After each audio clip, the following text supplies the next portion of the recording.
Hello, नमस्कार, good evening, good afternoon, good morning, सब आपके लिए। आप देख रहे हैं राज की बात, women of the year. Really want to thank Pareek brother jewellers presenting राज की बात women of the year in association with V Herbs, Stylix kitchens and wardrobes, Chakna east, and one of the best restaurants with the best paneer butter masala, the best मलाई chicken tikka. अरे खाने की बातें होती है, मुंह में पानी आता है। And also want to thank you who watch my show, like my show, share my show, and can't forget to thank Preet Design Studio opposite Liberty Theatre.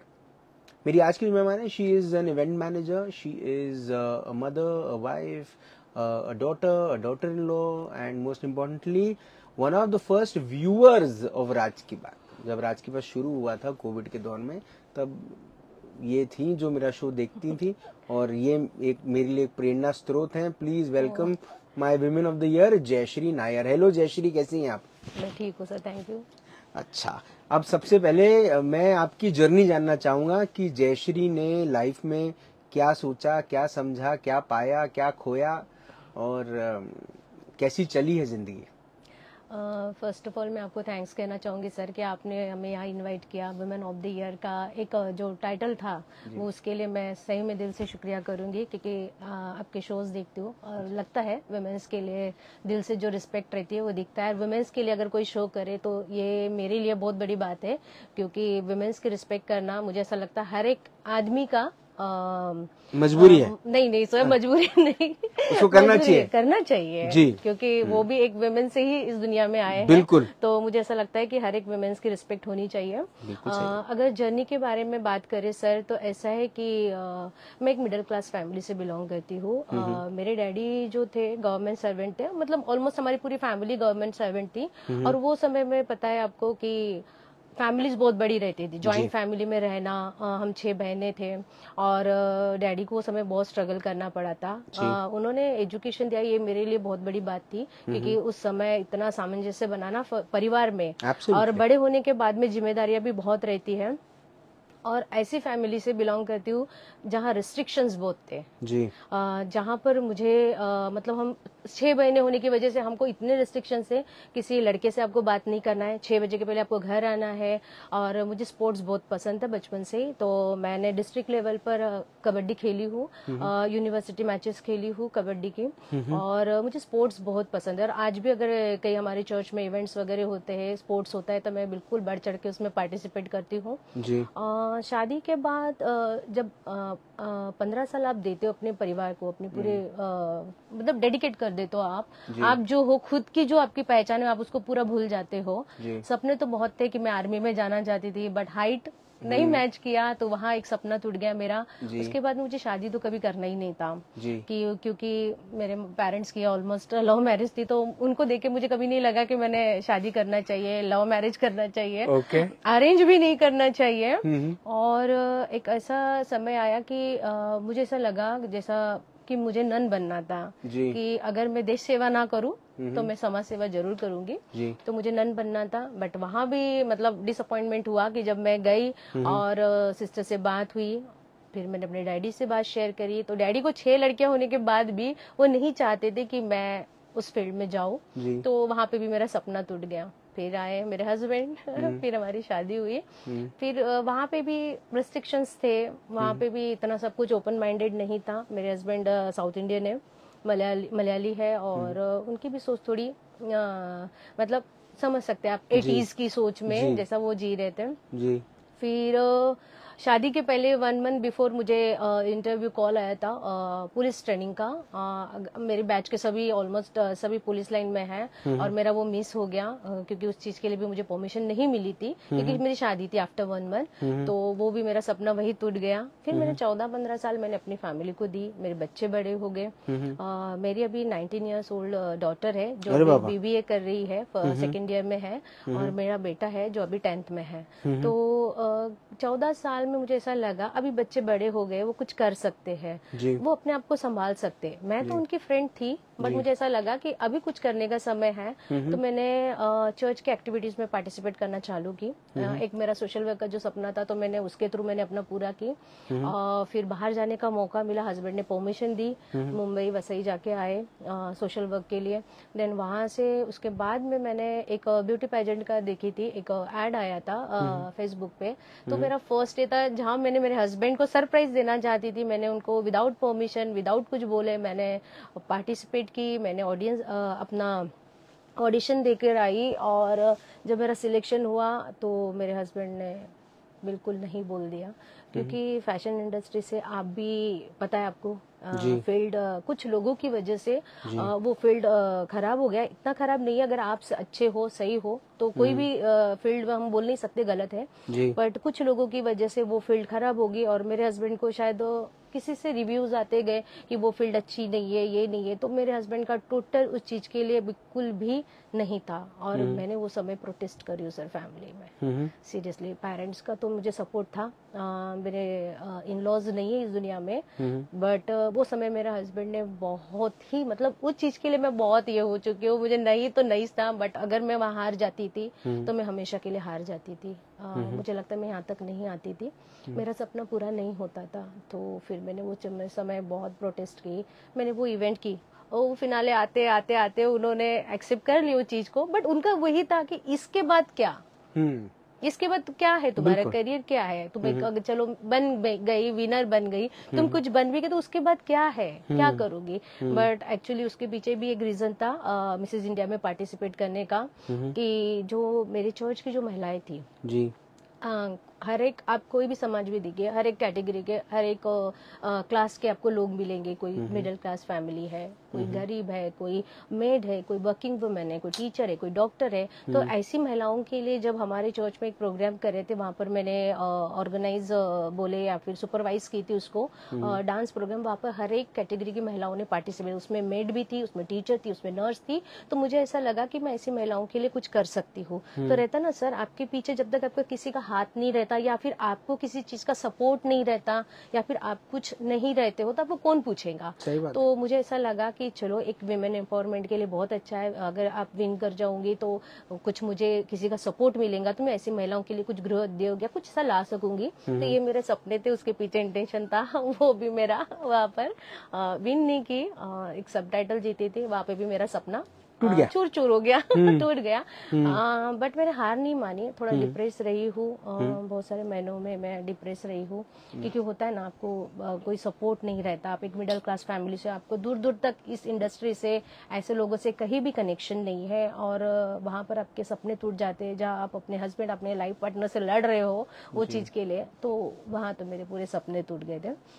फिर बाद में सर थोड़ा डिप्रेस रही 2-3 महीने। फिर कैटवॉकर्स कंपनी के जो सर थे, चार्ल्स, जो केरला की कंपनी थी, उन्होंने नागपुर में एक इवेंट किए थे रनवे शो। तो उन्होंने सामने से मुझे अपने इवेंट से जुड़ने के लिए प्रपोजल दिए थे, तो मैंने उसको एक्सेप्ट की एज अ सपोर्टिव पार्टनर। बहुत ही अच्छी हमारी टीम थी, बहुत अच्छे सर थे, उनके साथ में पूर्वा थी, और बहुत ही अच्छा हमारा एक बॉन्डिंग रहा, और हमने साथ में एक इवेंट करे और सक्सेसफुल रहा वो इवेंट। उसके बाद में जैसा मैं शुभांगी से मिली, शुभांगी और मेरी सोच मिलती गई, हमारे वाइब्स मिलते गए। फिर हम लोगों ने दोनों ने मिलके एक फैशन शो किए थे लॉयंस क्लब के लिए, और वो हमारा एक शो बहुत अच्छा रहा।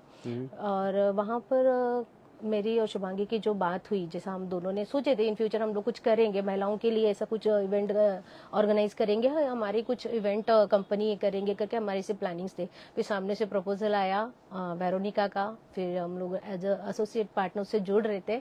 फिर एसोसिएट पार्टनर जुड़ते जुड़ते हम बिजनेस पार्टनर बन गए। तो कभी मैंने सोची भी नहीं थी मैं यहाँ तक आऊंगी, या तो फिर मैं कुछ करूंगी। आप VJS हैं। बिल्कुल। ये इतने सारे जो उतार और चढ़ाव हैं, है ना, जिसमें उतार ज्यादा है ना, और इमोशनल चढ़ाव ज्यादा है बहुत सर। तो ये अब जब भी इस किस्म का एक चैलेंज आता है या एक ऐसी सिचुएशन बनती है, तो आप अपने आप को तैयार करने के लिए आपको वक्त लगता है, या फिर अब you are used to it, अब ऐसा लगता है कि अब कुछ भी हो जाए। बिल्कुल सर, बिल्कुल। अभी आपको इतना एक्सपीरियंस हो जाता है वो चीज का, आप लड़ के वहां तक पहुंचे हो, तो मुझे नहीं लगता भी लड़ने की जरूरत है। अभी वो एक रास्ता बन गया है। आते हैं थोड़े से प्रॉब्लम्स आते हैं, बट एक रास्ता बन गया है, तो अभी वो रास्ते पे निकल पड़े हैं। क्या क्या घर में एक जस्टिफिकेशन हमेशा जो जो देना पड़ा है, क्या उस चीज को लेकर क्या आप अपने आपकी जो आपकी जो बेटी है ना, क्या उसे आप इस किस्म का एनवायरनमेंट देना चाहते हैं कि उसे वो इस किस्म का एनवायरनमेंट मिले, या उसके पंख पसार के आप चाहते हैं कि वो उड़े?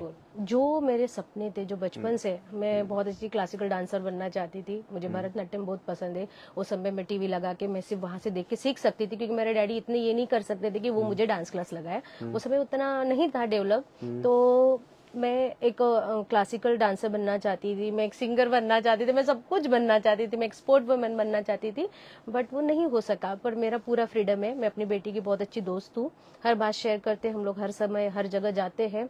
ऐसी कोई भी चीज नहीं है जो मेरी उससे छुपी है, उसकी मेरे से छुपी है, एकदम फ्री है। और मैं नहीं चाहूंगी कि मेरी बच्ची के साथ कभी भी वैसा हो। तो मैं उसको, हम लोग हस्बैंड वाइफ दोनों ऐसा माहौल देते हैं कि बच्चा अपना खुद का डिसीजन भी ले सके, वो अपने विचार रख सके सामने, पेरेंट्स के सामने, मम्मा के सामने। तो मुझे लगता है कि मैं अपनी बेटी को तो मैं कभी वो माहौल ही नहीं देना चाहूंगी। बहुत सारी ऐसी लेडीज हैं जो अभी भी इस किस्म के एनवायरनमेंट में जीती हैं। बिल्कुल सर। या रोज इस किस्म के चैलेंज को ओवरकम करती हैं, जहां पर घर से, मदर इन लॉ से, हस्बैंड से रिस्ट्रिक्शंस आते हैं। बिल्कुल। क्या सजेशन देना चाहती हैं उनको? बिल्कुल, ये मैं कहना चाहूंगी कि अभी आज हम जो जिस शताब्दी में है और पूरा डिजिटल हो चुका है, महिलाओं को मुझे लगता है थोड़ा फ्रीडम मिलना चाहिए, खुद की सोच रखने का मिलना चाहिए। कि मुझे लगता है ईश्वर की निर्मित सिर्फ पुरुषों के लिए नहीं थी, तो स्त्रियों के लिए भी थी। ईश्वर ने पुरुष को बनाया, उसी प्रकार स्त्री को भी बनाया, सेम चीज दिया हुआ है, सेम फीलिंग्स है, सेम दर्द होता है, हर वो चीज थी। तो फिर पुरुषों के लिए कोई रिस्ट्रिक्शन नहीं और महिलाओं के लिए क्यों? तो मुझे ऐसा लगता है कि समाज ने अपनी सोच को बदलना चाहिए। जितना एक आदमी को, जितना एक पुरुष को हक मिले है, उतनी ही महिलाओं को मिलना चाहिए। और मुझे ऐसा लगता है कि फैमिली में हम क्यों लड़कियों को रिस्ट्रिक्शन देते, लड़कों को अगर रिस्ट्रिक्शन दिए तो वुमेन्स उतनी ही सेफ है। क्या एक्सपीरियंस रहा है आपका वेरोनिका और आपकी शुभांगी के साथ? एक्सपीरियंस कैसा रहा है उनके साथ काम करने का? अरे बहुत अच्छा एक्सपीरियंस है सर, बहुत ही अच्छा। अगर हम इतने खुश है, हमने अभी ऐसे भी देखे कि ऐसे पार्टनर्स मिलते हैं वुमेन्स, ऐसे एक इवेंट करते फिर अलग हो जाती है। बट मेरा भी रहा है, ऐसा एक्सपीरियंस रहा है, क्योंकि आप इतने मेहनत करते हो और आपको उस चीज का नहीं मिलता, मतलब ना आपको उसका क्या बोलेंगे, मुआवजा जो बोलते हैं वो नहीं मिलता, आपकी तारीफ नहीं होती, आपको कोई थैंक्स नहीं होता है, तो वो चीज का दुख लगता है। बट हम लोग ऐसे पार्टनर से जहाँ पर हम लोग एक दूसरे की वैल्यू करते, एक दूसरे की सोच की वैल्यू करते, एक दूसरे को हम पैम्पर करते हैं, एक दूसरे को समझते हैं। फर्स्ट हमारा जो रहता है प्रायोरिटी, हमारी फैमिली रहती है। ऐसा नहीं है कि मेरे फैमिली में ये काम है और मुझे जाना ही है, नहीं, हम तीनों फर्स्ट प्रायोरिटी हमारी फैमिली को देते हैं। पहले वो है, देन ये इवेंट है, उसके अकॉर्डिंग हम हमारा इवेंट, डेट, सब कुछ उसके अकॉर्डिंग एडजस्ट करते हैं। तो बहुत अच्छा एक्सपीरियंस है, एक दूसरे को समझते हैं। आपको किसके सीक्रेट्स ज्यादा पता है, वेरोनिका के कि शुभांगी के? ऐसे बोले तो हम तीनों के सीक्रेट एक दूसरे को पता है, हम शेयर करते हैं, कोई सीक्रेट कोई है ही नहीं। अच्छा, सीक्रेट कोई है ही नहीं। ओके। बिल्कुल ओपन है, बिल्कुल ट्रांसपेरेंसी है। वो उसकी फैमिली को मैं जानती हूँ, मेरी फैमिली को वो जानते हैं, तीनों हम एक दूसरे के फैमिली को जानते हैं, सोच मिलती है। तो VGS अब जो जिस किस्म के इवेंट्स करते आया है इन द पास्ट, बिल्कुल, अब आगे किस किस्म के इवेंट्स करने का इरादा है आप लोगों का? हाँ, अभी आपने जो प्रश्न पूछे इसके लिए भी अभी बोलना चाहिए क्या, हमारा मेन यही था कि जैसा मैंने आपको अपनी बात शेयर की हूँ कि मेरा इस फील्ड में आने का इंटेंशन यही था कि वुमेन्स तक का कुछ ऐसा काम पहुंचाया जाए, गृह उद्योग जो एकदम मतलब गरीब फैमिली की होती है, पुरुष भी कुछ नहीं कर पाते, उनके हस्बैंड कुछ नहीं पाते, ऐसे महिलाओं के लिए। तो हमारी ये भी प्लानिंग्स आगे फ्यूचर के लिए भी है कि हम ऐसी महिलाओं के लिए कुछ ऐसे गृह उद्योग या कुछ संस्था की तरफ से कुछ लाए, जहाँ पर महिलाएं अपने पैर पे खड़ी हो, अपनी एक आइडेंटिटी बनाए। और मेरी खुद की एक ऐसी सोच थी कि जयश्री नाम के तो बहुत होंगे जी इस दुनिया में, जयश्री नाम के तो बहुत होंगे, कहीं ना कहीं हम महिलाएं, एक तो जब पैदा होते तो जाहिर सी बात है कि पेरेंट्स के नाम से जाने जाते सरनेम से, शादी होने के बाद हस्बैंड के नाम से, बट मैं चाहती हूँ कि मैं मेरे नाम से जाने जाऊँ, जयश्री नाम से। तो वुमेन्स को मैं चाहूंगी कि इन फ्यूचर अगर वुमेन्स के लिए भी कुछ करने का मौका मिला तो बिल्कुल यही सोच के साथ करेंगे कि उनको उनके नाम से जाना जाए। बहुत बढ़िया, बहुत बढ़िया। अब आपसे बात करने से पहले मेरा एक इंटरव्यू हुआ आपकी पार्टनर वेरोनिका माइकल के साथ जी। उन्होंने बताया कि उन्हें समंदर के पास बैठना और कब्रिस्तान में बैठना उनको बहुत अच्छा लगता है। आपको कहाँ बैठना अच्छा लगता है? सर मुझे मैं बताऊं, जहाँ ग्रीनरी हो, जहाँ नदी हो, मुझे पानी का इतना क्रेज है कि आप मुझे, इनको अच्छा एक्सपीरियंस है मेरा कि अगर मैं अभी जैसा श्रीलंका भी गई हूँ तो पानी से मुझे मत निकालो। वो जो अथाह सागर जो होता है उसकी जो पीस जो होता है, वो जो शांत होता है ना, बस वहां पर जो है अपने मन की शांति को ढूंढने की कोशिश करती हूँ। तो पानी से मुझे बहुत क्रेज है। पहाड़ दे दो, नदी दे दो, बस मुझे वही जाना है। और जितना भी दुख है मेरा, जितना भी मेरा डिप्रेशन है, मैं वहां जाके निकाल दूंगी, बस मुझे वहां रहना है। और एक चर्च है सर, चर्च में जो पीस जो मिलता है ना, और कहीं अगर आपको मौका मिले पुरुषों के लिए कोई इवेंट करने का, तो वो क्या इवेंट होगा? पुरुषों के लिए कुछ इवेंट, क्योंकि महिलाओं के लिए तो बहुत सारे इवेंट्स कर रहे हैं आप लोग। हाँ एक्चुअली ना मेल्स के लिए कुछ अगर करना है तो? मेल के लिए हम लोग सोचते भी है, बट क्या हो जाता है ना, आजकल आप देखिए ऐसे फील्ड है, मतलब महिला ही महिला की दुश्मन है। अगर आप किसी पुरुष को भी आपके इवेंट में आप बुलाओगे ना, तो लोगों की सोच गलत ही जाएंगी। सच बात है ना, ये फिर बीचिंग, गॉसिप एंड यहाँ से उनका पब्लिसिटी चालू हो जाता है। तो इसलिए महिलाओं के लिए हम आज तक इवेंट करते हैं। बट मुझे ऐसा लगता है कि पुरुष, मैं उनके तरफ से भी बोलूंगी, पुरुष अपनी लाइफ कभी जीता ही नहीं है। वो हमेशा अपना एक फैमिली, पेरेंट्स, पत्नी, बच्चे, इनके लिए जीता है। उनकी लाइफ में भी कोई छुट्टी नहीं रहती है। जैसे मेरे हस्बैंड, मैं बताऊं, पूरा समय, चाहे बारिश हो सर, चाहे धूप हो, कुछ हो, कुछ भी हो, आज तक उनका ये कि कभी भी उन्होंने अपनी शॉप बंद नहीं रखे है। ऐसा कोई इंसिडेंट हो गया, किसी की डेथ होगी, तो वो उनका शॉप बंद रहता है। बट आज तक वो, मुझे ऐसा लगता है कि वो अपनी लाइफ कभी जी नहीं पाए, क्योंकि वो कहीं ना कहीं फैमिली की जिम्मेदारी उनको वो बंद ही नहीं करने देती ना। ऐसा है। तो पुरुषों के लिए अगर कुछ करना रहा तो मैं चाहूंगी, ऐसा इवेंट करना चाहूंगी जहां पर वो अपनी इच्छा से, मतलब ऐसा वो जो भी उनका टैलेंट हो वहां के दिखाए, जो उनके रह गए ना, जो इच्छाएं उनकी दबी हुई थी, वो वहां के निकाले, चाहे वो डांस हो, सिंगिंग हो, कुछ भी हो, बस टैलेंट शो में करवाना चाहूंगी उनके लिए। अगर जिंदगी की सुनहरी किताब लिखी जाती, किताब के सुनहरे पन्ने पर ये नाम लिखा जाता, जयश्री नायर, उसके नीचे क्या ऐसा लिखा जाए, the best lessons of life, या कोई एक ऐसा कोट, या कोई एक ऐसी बात जिसे पढ़ने के बाद लोग आपको हमेशा याद करें? सर प्यार। मैं चाहती हूँ, अगर मैं अच्छी हूँ ना, अगर मेरे दिल में अगर प्यार है, दया है, तो मुझे ऐसा लगता है मैं कभी गलत ही नहीं करूंगी। और जयश्री इज लव। मेरे दिल में बहुत प्यार है, सबके लिए प्यार है, सभी के लिए प्यार है। नफरत के लिए मैं जगह नहीं रखना चाहती। मुझे ऐसा लगता है कि नफरत की जगह उनके मन में ही होती है जिनके मन में प्यार नहीं होता। सही है। तो ये एक अच्छी बात है कि आपके मन में नफरत नहीं, दूसरों के लिए समर्पण की भावना है, प्यार की भावना है, प्रेम की आस्था है, और ये आस्था बने रहे, ये विश्वास बना रहे, और VGS आपकी इवेंट कंपनी ये अच्छा काम करती रहे, और आप लोग आगे बढ़ते रहें। Wishing you all the very best. And I never knew you have such a great story, an inspirational story, and you're truly an inspiration. Please inspire more. बिल्कुल sir. Thank you so much. Thank you so much sir. Thank you. जिंदगी है तो ख्वाब है, ख्वाब है तो मंजिलें, मंजिलें हैं तो रास्ते हैं, रास्ते हैं तो फासले हैं, फासले हैं तो मुश्किलें हैं, मुश्किलें हैं तो हौसला है, हौसला है तो विश्वास है, क्योंकि एक फाइटर हमेशा जीतता है। एक फाइटर कौन? एक फाइटर यानी आप, एक फाइटर यानी जयश्री नायर। और जिंदगी में से कई सारे पड़ाव आते हैं जब आपको ये महसूस होता है आपके अंदर में कि इस वक्त आप एक फाइटर से कम नहीं। बिल्कुल सर।